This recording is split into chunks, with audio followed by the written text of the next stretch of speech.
10 years ago, the United States endured the worst terrorist attack that had taken place on American soil.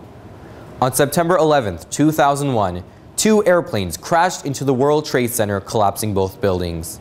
Shortly after, another hijacked airplane crashed into the Pentagon, and another that was said to be headed to the White House or Capitol building crashed in Shanksville, Pennsylvania, due to the heroism of the Americans on the flight. Hoover staff remember their experiences on the day that America changed forever. I was living in Phoenix at the time, so I think it was the same obvious, well, sometimes we're a little different, the same time zone.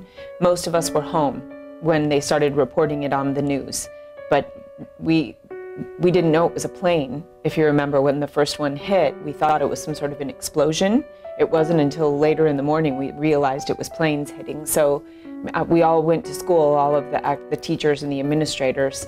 I was in my car leaving early in the morning for work when I heard it on my car radio. My sister called from Eastern Canada. She was in Toronto, and so she called me and said, "Turn on the TV." And I turned on the TV Sean, what can you tell between the first and second planes. Well, on September 10th, before 9/11, it was just a regular day, school, beginning of second grade. And I was there with my childhood friend. His name was Anthony. You know, we used to take the bus together, and then he would always be at the bus first, and then I would come after that. And then we just went to school, and then 9/11, like the day after, it's just, he wasn't on the bus. It was unbelievable. I didn't know whether this was real or not. Pure fear. You didn't know what was coming next. Are there more? It's just a shock. It's really, at first it's shock. There's no other way to describe that moment. Shock? How could you not be shocked? We're still shocked at those images. We're still shocked at what happened, and we didn't see it coming. And I thought to myself, is this real? Could this possibly be happening? And of course it was happening, and it was unbelievable. I was rather stunned when I finally realized what was happening, and almost immobile. I couldn't do much of anything else with it happening. I was absolutely frightened, because the thought is it coming here too? Where does this end, is the fear. I asked on Facebook, what do you remember from 9/11? The responses were overwhelming. Hoover students still vividly remember the details of that day. I remember being in second grade, was it? Well, either way, I remember watching in awe when people chose death. I was in second grade, and I remember waking up and seeing my stepdad just... I remember my whole family crowding around TV. I knew something was up. There was a really dark and scary feeling in our house that day. When my teacher announced it, I remember a lot of silence in the whole class. And I think this is the one that's the most difficult for me, is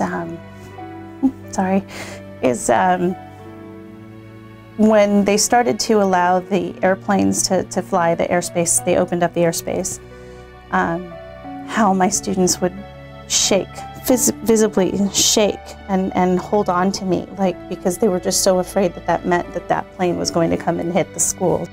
I knew his father owned a deli around the Twin Towers, but a little farther out near the village, where like most of the pizzerias and everything, delis, were consisted of there.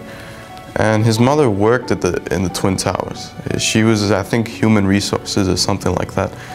And usually he would always visit her and everything, and you know, go see her at work and be with her. Maybe he went to see her that day and probably just never came back. Just appreciate life. That's all there is. I mean, there's no need to complain about life. If you're already here, you just appreciate everything. I mean, just like that, 2,000 people or more died just from that attack. I mean, just appreciate it. Appreciate that you're here, that you're even watching something, you're at school, or you're just doing something with your life. I mean, sure, you might not get things your way, but no one always gets things their way. It's just, that's what I learned. I learned you gotta just live your life. Don't like look down at yourself and just want everything your way.